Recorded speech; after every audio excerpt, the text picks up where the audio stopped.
So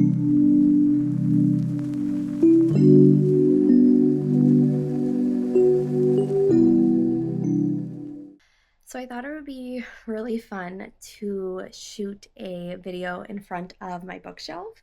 We will see how this goes for my monthly reviews of the books I read, simply because like I'm in just like a chair with a pillow, and we will see if this is like the setup that I want to go with. But I thought it would be a different perspective than sitting at the table, because right now the table is where I do all my work. So like, let's switch it up. Let's do it in front of the bookcase. Let's see how we feel about this. And let's talk about the books that I read in July. Now, again, I did put a little warning for you guys that there are spoilers, because I'm going to dive deep into each one of these books because I want to talk about them. I did create a short form video. I kind of just detailed shortly, but no spoilers in them, of how I felt of each book. So if you don't want the spoilers, you can go over and you can watch that one over on Instagram or TikTok. But today I want to talk about the 3 books I did read. My Kindle is in the middle, so you cannot see that 3rd book. So the first book that I did read, well, I started it in June, but I ended it in July. So we're going to talk about it in July. And that is As Good as Dead. And then my second one I read on my Kindle, which was Full Measures. And then my last one that I read was one of the ones that I actually unwrapped in my Target blind date with a book, and that was The Bridesmaid. So first, we are going to talk about As Good as Dead. Now, if you have seen, I did post a reel talking about these 3 books in a series. This is the 3rd book in the series of A Good Girl's Guide to Murder, which is the first book, and this is the 3rd one. So if you have read the first 2, you know how much Pip has gone through in the first 2 books. Now, in the first book, she didn't go through as much. You're like just learning about what she's doing and diving into the case she's diving into, and you're like, okay, nothing too major in that. She finds out what happens. The twist at the end was crazy, and like I didn't see that coming. So when I went into the second book, I was like, okay, what's going to happen? So again, it's another case. She's helping her friend find her brother. They find the brother. They like tell you more about the person who took the brother. And then by the end of the second book, just how it ended with her seeing that person get killed and just how traumatizing it was for her, you're like, where are they going to go with this book? So I figured, because she uncovered 2 cases in the first one, she's going to be uncovering a case in this one as well, right? So, of course, a mother reaches out to her about her son who is in prison for a murder that he did not commit. And so she decides that she's going to take on this last case. And this is going to be the one that's going to set her soul free, that's going to help relieve that trauma. And while in pursuit of doing this, she uncovers that she thinks the son is not a serial killer, but someone else's. And she starts uncovering more stuff from the first book, I think it is, like the email from the girl from the first book, Addie's email, and just starts uncovering this stuff. But then slowly she starts getting these like signs and these notes for her that tell her that she thinks the serial killer is on to her and he wants her to be his next victim. So in the first like few chapters and going on, she's just kind of going over everything, looking up this serial killer, really looking into things, and then she is taken. And when they reveal who the serial killer was, I think I was just shocked that it was the dad of the girl who went missing in the first book. And when you find that out, I was just like, oh my gosh, like, you have to be kidding me. And the fact that he like got away with it for so long was just like crazy as well. But then like what she goes through with him in the chapters is just like insane. And then she like escapes, and you're like, okay, she's going. She's not going to go back. But then she decides to go back and kill him. And then instead of trying to go to the police, because if you read the first two books, you understand that like she's uncovering all this stuff that the police aren't uncovering, and the police aren't helpful. Even in this first book, when she goes and she says, I think I have a stalker, I have these things that are happening, and the main guy that's a detective kind of just like pushes her to the side, like, okay, I think you're just paranoid from all the stuff you've gone through. I think that you just need to take some time off, clear your mind. Are you talking to your therapist? Are you taking medication? Just like all this stuff, they don't believe her. So she feels like they're not going to believe her this time either, which, I mean, she kind of has a point. Like, if you didn't believe her before, you're probably not going to believe her now. And you didn't really believe her in the first two books. So she kind of like has it in her own head. And I kind of have a feeling they're not going to believe you anyways. So with that, she's just like, I can't go to them. They're going to think that like I killed him and he isn't who I say he is. So she comes up with her own idea. Like, I'm going to stage this to make it look like it was somebody else, which you read in this book that she's like having issues with one of the characters from the first book. And I think he's even like in the second book of like the bad things he does. And she's like, I'm going to plot it out that he did this. So just like the amount of planning she did and how she set up her alibi for where she was that night, and just like every little detail was just like so crazy to me that I was like, there's no way she's going to get away with it. And of course, by the end of the book, she does get away with it. And the guy that she sets up goes to prison. And it's just like so crazy, just like I think just like a major twist. Like, I never saw this book coming. I never saw it going in the direction it went in.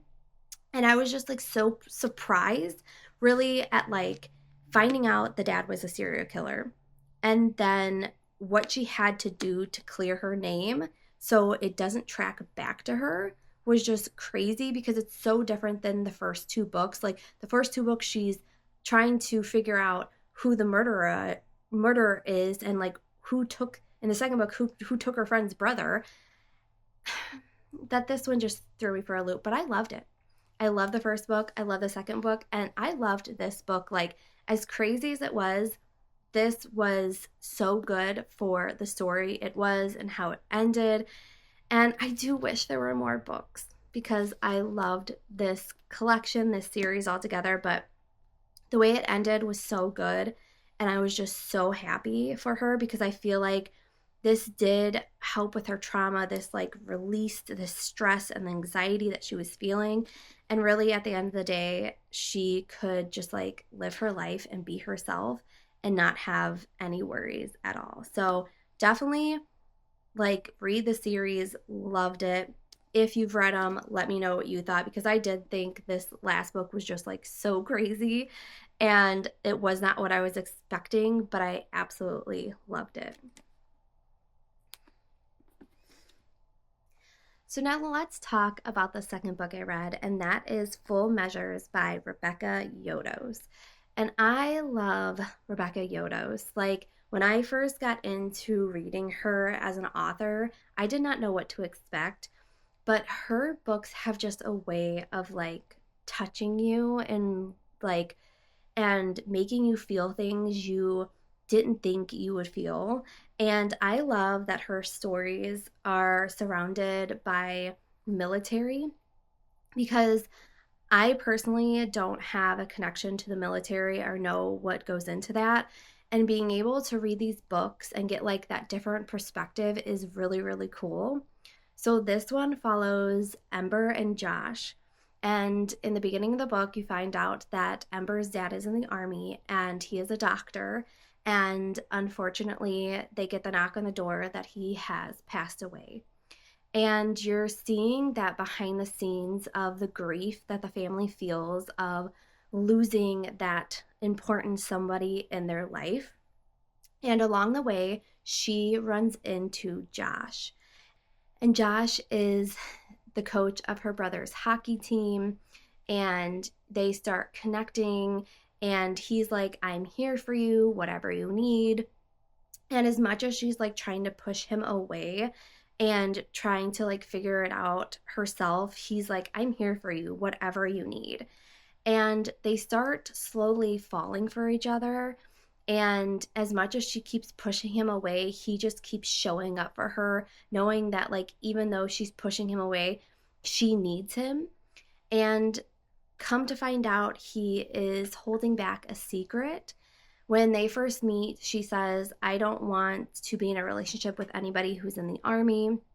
I don't want to live the life my mom has lived. I just couldn't put myself through that. So, of course, she finally lets herself have him and lets him be a part of her life, to only find out that he is keeping a secret that he is in the army and he is going into the army. And that devastates her. That puts a stop to the relationship. She's like, I can't do this. I'm not doing this with you. And as much as she loves him and he loves her, she's just like, I can't do this. So you're seeing her fighting this battle of wanting to be with him, but knowing that she doesn't want to go through what her mom went through and she can't see herself living that life.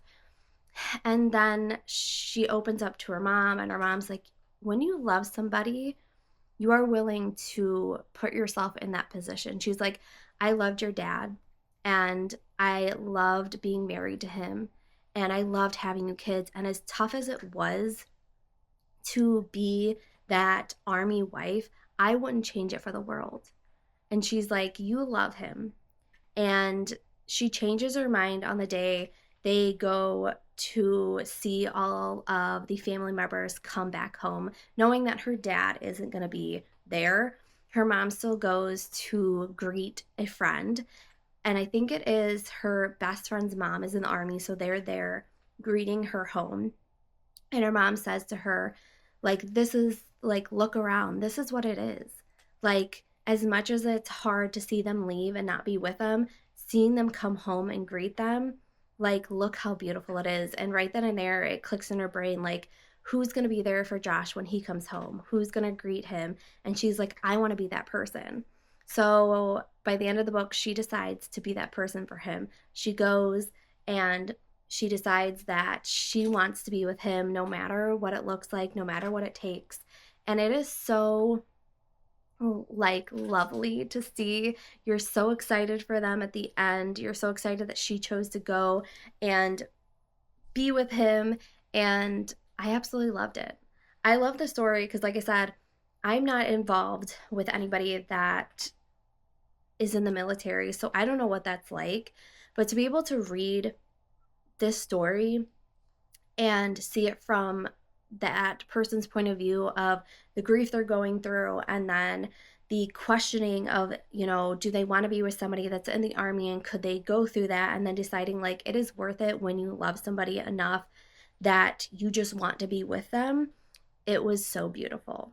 And I also love that this is like a standalone book, but it's in a series, I think, of 5 other books that I just recently this month started reading the next book, and the characters of Josh and Ember are in the next books, and it's still about the army, but it's about a different couple. But I love that they're in it because you get to see them growing as a couple, and it's so, like, cool to see, and then see how Josh is doing and everything like that. But absolutely loved it. I love Rebecca.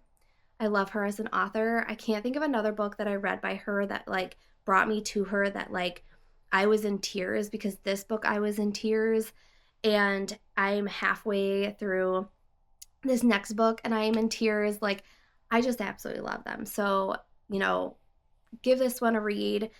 And if you have read it and you know what I'm talking about, reach out, let me know what you thought. But I absolutely loved it. I absolutely loved the details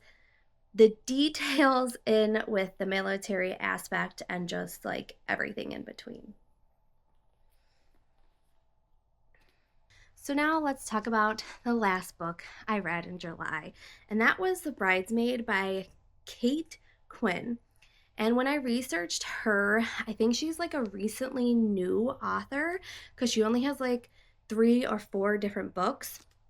But to be honest, after reading this book, I felt confused. I felt like I had mixed emotions, didn't really know what to think of this book because this was one of the ones I unwrapped in my Target blind date with a book. And this was a thriller. And I think because I've read so many different other thrillers, I thought this story was going to go so different. And maybe because it was so slow and each chapter was like giving you new information and it wasn't that like quick, like, oh my gosh, this is happening and then this is happening and this twist is happening, that I didn't know how to feel. Overall, I do think it was a good book, but I did give it a 3.5 out of 5 just because I didn't know how to feel about it. Maybe, again, that's because it's so different than anything I've ever read, but let's talk about it. So, this book follows Holly Stone, who is a freelance forensic investigator. And she has been doing this for a while now because before she was doing freelance, she was doing investigations with her friend Simon. But unfortunately, after a while, Simon met the Kingston family. And the head of the Kingston family is a father who owns nightclubs, who brings her in and is deciding to help her turn her business into a TV show where she does investigations, but she does that as a TV show and unlocks everything for you to watch. And Holly's like, that's not what I want to do. If that's what you want to do, that's fine, but I'm going to take a step back and do my own thing. And it isn't until she gets an invitation from the Kingstons to their big society wedding that she is brought into this world that Simon is involved in. So, of course, she meets with the husband who is like, I have this murder that happened. I need help. We don't really like the police, so we want to bring someone in that isn't involved in that, and that's why we're choosing you.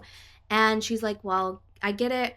You know Simon, so if Simon's involved, me and her aren't getting along, so I don't know how well this is going to go. And then you find out that the bridesmaid that is indeed murdered is Simon. So now Holly's like, I really don't know if I want to do this, but the guy convinces her to do it. And she's like, okay, I'm going to find out what happened to one of my best friends.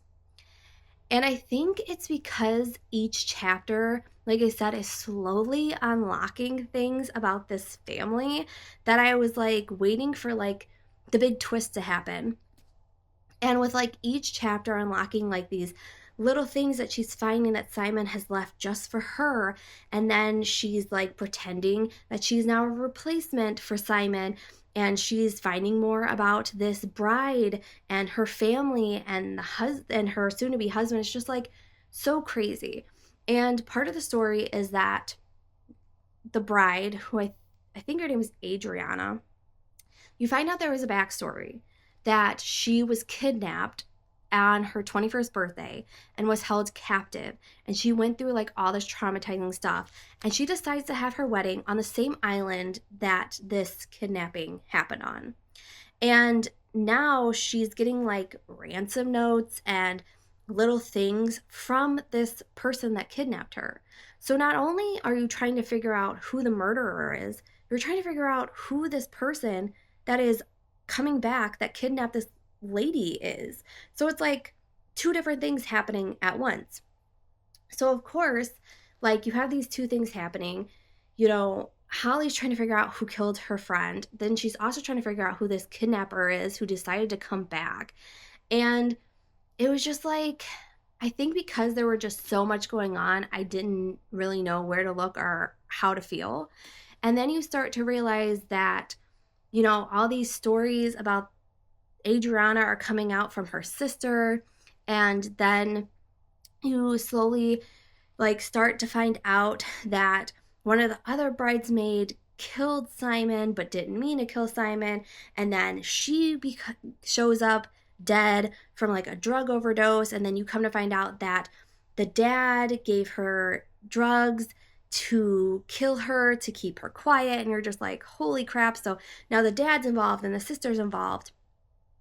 And then by the end, like, Holly finally puts together what is going on. And then also they have like a little love story between her and the cop that is helping, that is like secretly, undercover. It's just, I think it was so much going on that I was like, what is going on, right? And then by the end, Holly puts together, and I did not put this together. So I was shocked to find out that there was no kidnapper, that the main girl who has the kidnapper kidnapped herself because her family's business was going in the hole, and they bought this island that was sucking out all this money that was going nowhere. And to keep them in the media's eye, she decided to come up with a kidnapper that was no kidnapper but herself, to create a story to keep them in the media. And I guess that is what this book is about, is, truly about a family who is in the media, who everybody knows everything about. And what they don't know about is that this family is secretly like poor because they've bought this island and they have this rich school that all these kids go to, but like all of this stuff has sucked out all their money. So their dad's trying to sell drugs behind the scene, and she's like, okay, let's do this big wedding, let's put ourselves in the media, let's like talk about the kidnapper coming back, just to make themselves relevant again.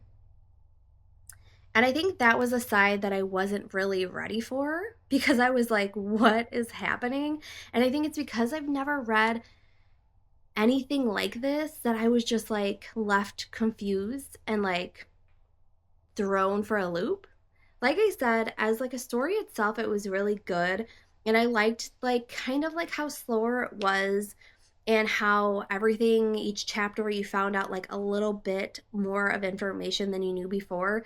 But really, I truly at the end was just like, really the twist, I was like, okay, wow. And then her fiance didn't know, but like everybody else was, it was just weird and crazy. And again, I just didn't know how to feel. I think because I've never read anything like this, I truly did not know how to feel at the end of the book. So that's why I gave it 3.5 out of 5, because I did like it. I liked the slow pace, but it was different than any thriller I've ever read. And maybe that's also why I was prejudging it before going in, that by the end I was just like, that was like a slow burn to a big twist that you never saw coming. But like everything else was just crazy too. Like you're just like the dad, and then the sister, and then the friends, and everything in between is just like, all right. So yeah. And then like in the end, they cover it all up as well. But I guess when you come from a high society family who is in the news, who everybody is talking about, you have to put on this persona. And that's what they were doing to keep themselves relevant. And then that's what they continue to do to cover up what you find out, just so then nobody really finds out the truth, and they can just keep living their lives the way they're living it. If anybody else has read this book, let me know how you felt, because like I said, I have mixed feelings. I did like it, and I did buy another book from her. It's called The Clinic, that I'm going to be reading just to see how that one is as a thriller as well. But I just still have mixed feelings of it. Like, it was a good story, but I don't really know how to feel, and I felt kind of confused with just like how everything was going. And then at the end, it was a twist that I didn't see coming, which was like kind of like, okay, like what is happening? So let me know what you guys felt about this. Like, I wanted to love it, but because I think it was so different than all the other thrillers I've read before, I just didn't know how to feel about it. And maybe that's just like personally for me. Maybe other people loved it. But again, I just like, I don't know. So I'm hoping when I read the next book, I am going in with the thought of saying like it's a slower burn. Things are going to be like unveiled slowly, so maybe I'll have a different outlook on it, but I will let you guys know. So that was my 3 books for July. I would say 10 out of 10, 10 out of 10, 5.5 out of 10, just mainly because I didn't know how to feel. Yeah, so that was the 3 books I read in July. If you like this type of content, and like I said, I will figure out this whole background sitting here talking about books thing. Like, I'll figure it out along the way if this like works or doesn't work. But I will be back in August to let you guys know what I read in August and my honest review on each book I read.